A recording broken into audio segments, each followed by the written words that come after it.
নিজের পছন্দের মানুষটাকে নিজের ভালোবাসার মায়া জালে ফাঁসিয়ে দিল এবার আয়ুষ। হ্যাঁ বন্ধুরা, ভিডিওটা লাইক দিয়ে দেখতে থাকুন। যে মুহূর্তে কিনা একদিকে ঈশান এবং দেবলীনাকে সকলে আশীর্বাদ করতে থাকে, ঠিক তার পর মুহূর্তে যখন ওদের এঙ্গেজমেন্ট শুরু হয়ে যায়, ঠিক সেই মুহূর্তেই সেখান থেকে কুসুমকে সরিয়ে আনে আয়ুষ। এবং আয়ুষ যখন বলতে থাকে যে কুসুম, আমার তোমার জন্য একটা স্পেশাল সারপ্রাইজ আনা আছে, সেই সারপ্রাইজটা আমি তোমাকে দিতে চাই, তার আগে তুমি চোখ বন্ধ করো। ঠিক সেই মুহূর্তে কুসুম বলতে থাকে যে ছোট সাহেব, আপনি আমার জন্য কত কিছু করবেন বলুন, তা এই পর্যন্ত আপনি কত কিছু গিফট আমাকে দিয়ে ফেলেছেন, শুধুমাত্র ওই একটা কম্পিটিশন জেতার বিনিময়ে এত কিছু আমাকে আপনি কেন এবার দিতে যাবেন বলুন তো।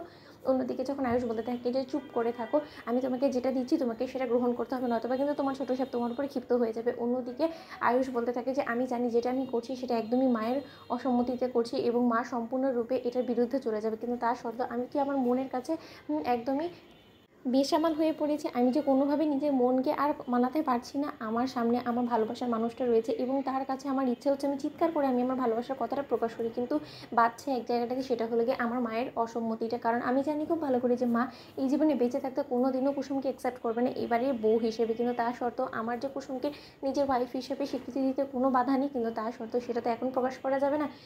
যখন সময় হবে তখনই না হবে, কিন্তু আপাতত আমি কোনো কষ্ট বাকি রাখতে চাই না এবং আমি আমার মনের মানুষটাকে নিজের ভালোবাসার জালে ফাঁসানোর জন্য সে সব কিছু করতে রাজি আছে। ঠিক সেই মুহূর্তেই যখন কুসুমের কাছে হঠাৎ করেই একটা এঙ্গেজমেন্টের রিং ধরে আয়ুষ বলতে থাকে যে এই রিংটা আমি তোমার জন্য এনেছি। অন্যদিকে কুসুম বলতে থাকে যে ছোটো সাহেব, আপনি কী সব করছেন বলুন তো, এই রিংটা তো এক্স্যাক্টলি দেখতে যেটা ঈশানবাবু দেবলীনা ম্যাডামকে এখন পড়াবে সেরকমই সেম রিং আপনি আমার জন্য কেন এনেছেন বলুন তো। অন্যদিকে আয়ুষ মনে মনে বলতে থাকে যে এটার উপর তো তোমারও অধিকার আছে, কারণ ঈশান যে রিংটা পড়াতে চলেছে সেটা স্বয়ং আমার মা পছন্দ করে দিয়েছে, তাই অবিকল দেখতে সেরকমই রিং আমি তোমার জন্য পছন্দ করে এনেছি। কারণ আমি জানি মা মানুক আর না মানুক একদিন আমি তোমাকেই আমার লাইফে আমার জীবনসঙ্গী হিসেবে অবশ্যই গ্রহণ করব এবং আমি আমার ভালোবাসাকে অবশ্যই নাম দেব এবং তার জন্য আমি কোনো রকম স্কোপ রাখতে চাই না। ঠিক সেই মুহূর্তেই যখন আয়ুষ নিজ হাতে কুসুমকে সেই রিংটা পরিয়ে দিতে থাকে, ঠিক সেই মুহূর্তেই সেখানে ছোটো কাকিমণি চলে আসে এবং আসামাত্র বলতে থাকে যে হায় সর্বনাশ, যে দিদি কিনা এই ছেলের উপরে ভরসা করে এতটা গর্ব করে, যে দিদি কিনা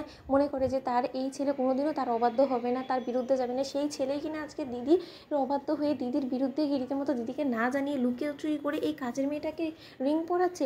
এই দৃশ্যটা যদি একবার দিদি দেখতে পায় তাহলে তো সর্বনাশ হয়ে যাবে। আমিও বা তাকিয়ে দেখছি কি, আমারও তো এই দৃশ্যটা ধারণ করে রাখাটা উচিত, কারণ এটা দেখানো মাত্র তো দিদি রীতিমতো আয়ুষকে ঘাট ধাক্কা দিয়ে বাড়ি থেকে বার করে দেওয়ার আগেই তো কুসুমকে ঘাট ধাক্কা দিয়ে বার করে দেবে এবং কুসুমকে এই বাড়ি থেকে বার করার জন্য আমার কোনো কিছু খাটাখাটনিই করতে হলো না।